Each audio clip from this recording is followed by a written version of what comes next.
Kin asino ti mangusan. Asino ti mangikabil. Ijay kondom. Tin may kabil ba di kondom? Ijay buto no nakakasyay. Diyan naka Hindi pa, oh. Ganun pala. dapat.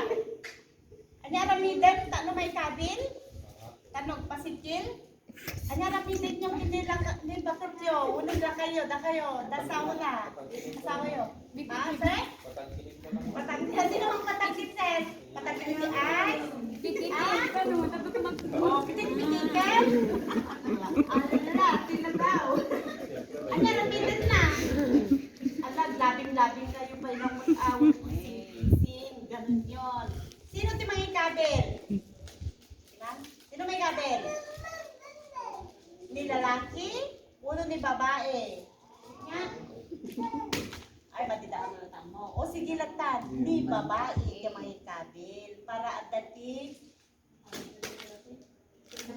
ay ganun, na. Ganun yun. Tabaka nung ni lalaki pala mga kabel, ay baka naglaylay to. Ayan na lalay. Natulog ka. Nagkitutulungan na kami. O, diba? O, sige. Ma'am, ngarutin. I-demo yung ngarutin. Kasano, adisuot na jury. Jury mo sa rundan na ka. Okay. O, kasano? Okay ka, no? Go. Go. Paano yung bubuksan yung, ano ba yan, ma'am? Binuksan mo na yung kondom. Buksan ng kondom. O, hindi nakaganyan yung kondom. May ano yan? May, ano ba yun? Kailangan mo lang air na pumasok sa lulo. Nakabalot yan. Baro da ito, nabanglo. The flavor na. The flavor na, ano na the flavor na? Strawberry. So, nabanglo. So, pwede yung babae. Grapes. Trust condom. O, trust condom. O, go ma'am. Demo. Kunyari, ito si Erwin. Ako naman si Ibe.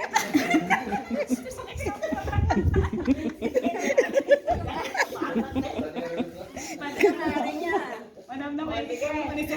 Yan, nakaganon pa lang yan. Itong si Ibet, kinulding na O, Kita. O. Nakaganon pa lang siya. Ang gagamitin namin ay kondo. Kaya ang gagawin ko, gagawin mo muna. Mas-masin mo. Hanggang tumayo. Yan. Pag tumayo na siya, ilalagay si kondom. Itong si kondom, dapat nakaganito pa lang Tapos, bago mo ilagay, pisilin mo ito. Pisilin mo para walang air. Yan. Tatayo na siya. Ganun mo na siya. Para madaling ilagay pag nakatayo na si Manoy. Bakit maglalaro na? O yan. Lagay mo hanggang dun sa dulo. Baka dito lang siya ilalagay. Baka mahugot, matapon si Similia. O pupunta rin siya doon sa loob. Kaya kailangan hanggang dun sa dulo. Maaring magbuntis. Yan. Dahil nandun na, pwede na. Go. Go! Ganon. Tapos, pag nagamit na ito, Anong gagawin pag nagamit na? tanggalin naman na at itapon na ng Tapon kung maayos. saan? Hindi itapon. Baka mamaya, gumamit ka ng ganito, may baby na kayo. Tinanggal nyo, Ginawang lobo. tapos itinapon doon sa silong ng katre. Mamaya, nakita ng anak. Kaya bisita na Oo. Tapos, inalobo. Madumi na yun kasi may laman. Dapat, single use lang ito. Pag nagamit na, balutin ng maayos at itapon. Ano bang pinakula? Huwag mo ipalaro sa mga bata, Pwede rin bawal. itong i-plastic sa toilet.